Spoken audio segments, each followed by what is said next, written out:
Bonjour à tous, je vous présente ce qui est dénommé ici, là, dans ce présent lieu, le chemin des Fontenelles au Mans. Alors il y a toute une histoire, toute une légende, tout un mythe par rapport à ce chemin des Fontenelles. Alors je vais vous résumer comme ça en gros.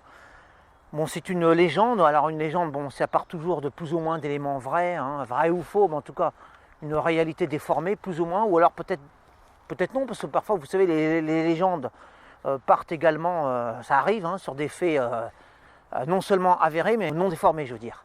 Alors ce chemin des Fontenelles, alors il faut savoir déjà que, et ça c'est de l'histoire, hein, nous cheminons entre des ossements humains. Parce que dans les années 60, il y a eu des recherches faites par rapport justement à la légende, parce que ce chemin, c'était un chemin de trafic. Alors ça date du Moyen-Âge, hein.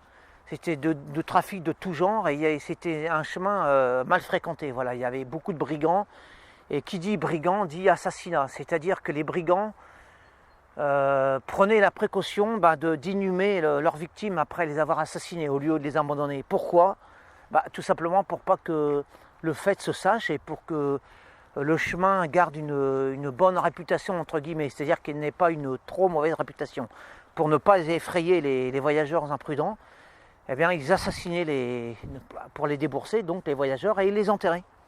Et on a retrouvé là, au bord des deux côtés, hein, alors je ne sais pas si c'est exactement où, on n'a pas tout exploré, quoi. Et donc le peu qu'on a exploré dans les années 60, eh bien, on a retrouvé des ossements donc, de pauvres gens assassinés, hein, détroussés et assassinés par ces brigands.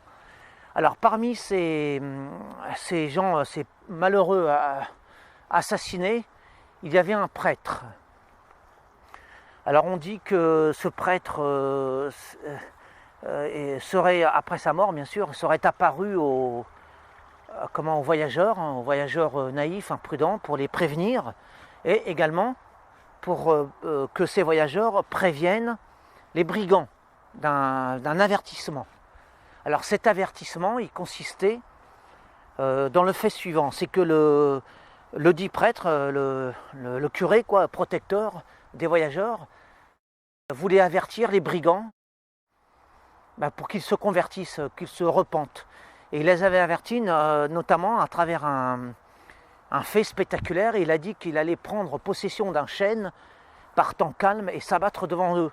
Et ce serait un signe pour les engager à se repentir, à se convertir.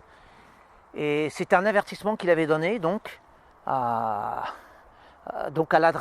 aux voyageurs imprudents, à l'adresse des potentiels brigands, hein. Alors, il serait apparu plusieurs fois comme ça au bord du chemin, et face à l'incrédulité des brigands, une fois le message délivré, eh bien il aurait mis sa menace à exécution, c'est-à-dire qu'il aurait hanté, enfin il aurait pris possession d'un grand chêne, et pour s'abattre devant les brigands, pour les prévenir, pour les effrayer. Et alors c'est amusant parce que justement là, ce chemin est bordé de grands arbres, hein, comme vous voyez, et à travers ces grands arbres, vous voyez, on dirait, bon, c'est valable pour beaucoup d'arbres, hein, une forme humaine, quoi. On dirait vraiment que il y a un homme qui s'est incarné, vous voyez, avec les bras écartés comme ça, effrayant, hein, dans une posture effrayante comme ça. Alors ça devait jouer au Moyen-Âge, hein, cette image comme ça, cette image de spectrale, hein, d'un homme incarné comme ça, enfin qui entrait les grands arbres comme ça avant de s'abattre devant les brigands. Alors ça a frappé les esprits. Et donc alors on dit que des chênes tout au long de l'histoire, depuis le Moyen-Âge, de grands chênes se seraient abattus comme ça, en guise de menace, hein, devant des hordes de brigands, hein, en guise d'avertissement, et pour les encourager à se convertir, donc à l'honnêteté. Voilà, c'est une légende.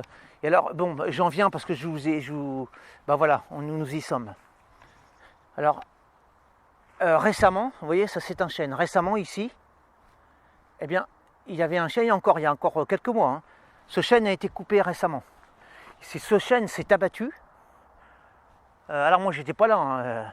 C'est abattu. Alors, parce que ça, c'est bien sûr, c'est banal, hein, des arbres qui qui s'abattent dans la tempête, c'est banal. Parce que je suppose qu'il s'est abattu suite à une tempête. Il s'est abattu le jour même où justement, ici, sur le chemin des Fontenelles, il y a eu je ne sais pas, un casse, un braquage.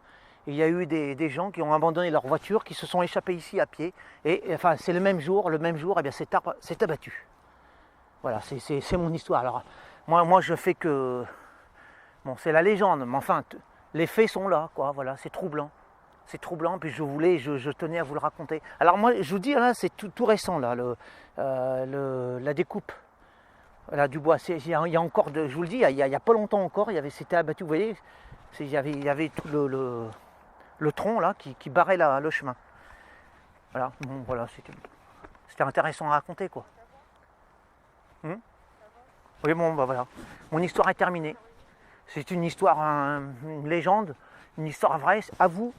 À vous de trancher.